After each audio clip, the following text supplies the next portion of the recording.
I've been a high-stakes probate attorney for over 15 years. I've seen families tear each other apart over a silver spoon, but nothing compares to the afternoon the Miller family sat in my office.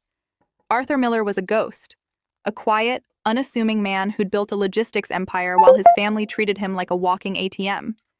When he passed, his widow, Brenda, showed up in a $5,000 hat, looking more like she was at a fashion show than a funeral.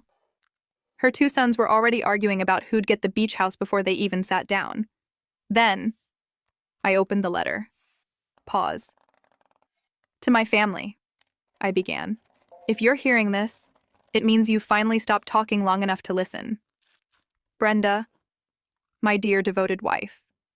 You think I didn't know about the yoga retreats in Aspen with the tennis instructor? I have the credit card statements from every five-star hotel you visited over the last decade. But more importantly, I have the footage from the security cameras you forgot I installed in the library.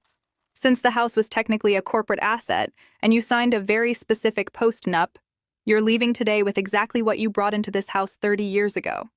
Your suitcase and your pride. I hope he's worth it. The room went dead silent. Brenda's face didn't just go pale. It turned gray. I turned the page. To my sons, Mike and Leo.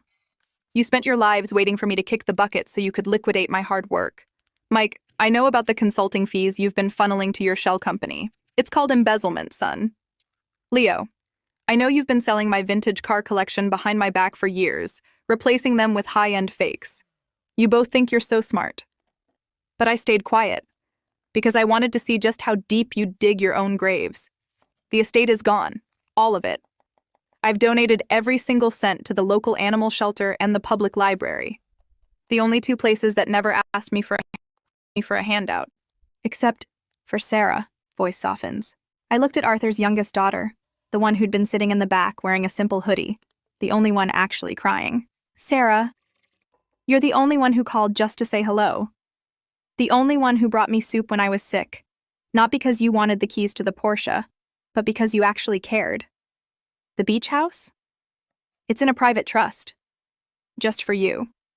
Along with the secret offshore account I started the day you were born. It's enough to ensure you and your children never have to work a day in your lives. To the rest of you, don't bother calling the lawyers. I hired the best ones in the state to make sure this is airtight. Enjoy the silence. Tro. I closed the folder. Brenda fainted. The sons started screaming. But Sarah? She just looked at the empty chair next to her and whispered, "Thank you, Dad." Arthur Miller wasn't a fool.